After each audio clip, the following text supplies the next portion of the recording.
This is Cooking with ME CFS. I'm Jody, and I have ME.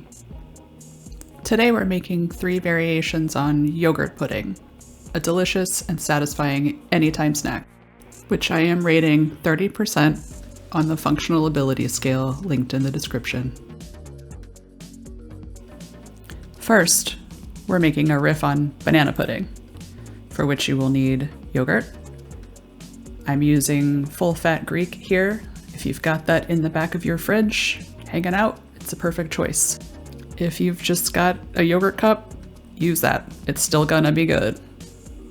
I'm gonna use a little brown sugar, sweeten up the yogurt, some banana, and mini Nilla wafers, but you can use whatever you've got. First, scoop some yogurt into a bowl. This is about 100 grams. That's how big my scoop is.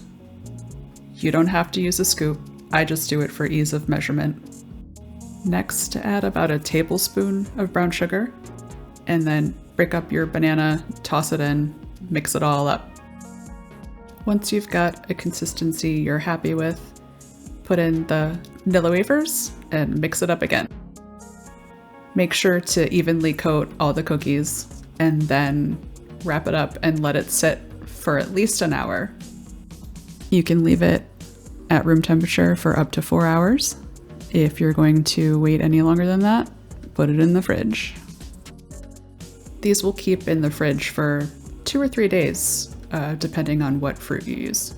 Some of them weep more than others. The next step is completely optional, but I like to garnish my pudding.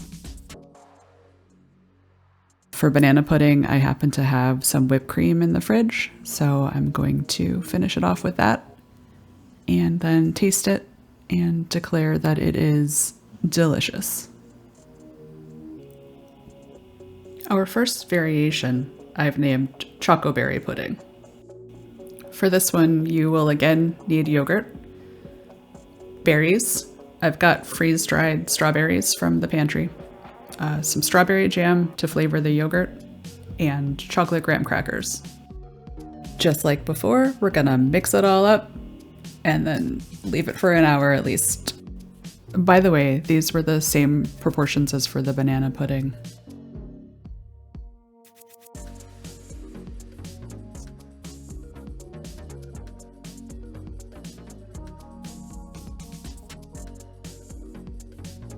I'm going to finish this one with some fancy salt and a few blackberries that I found in my fridge.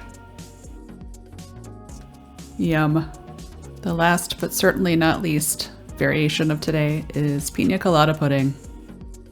Guess what? This one's based on yogurt. For some extra coconut flavor, I'm gonna add cream of coconut. And I've got some pineapple tidbits that I pulled out of the freezer, and some coconut breakfast biscuits. Last first, same as the first. Put all your ingredients in a bowl and mix it all up and let it sit.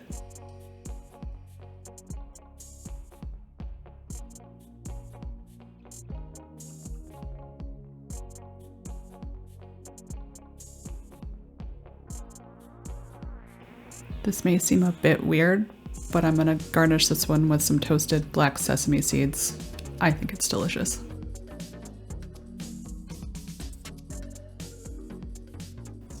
And now, a smooth transition into some behind the scenes footage.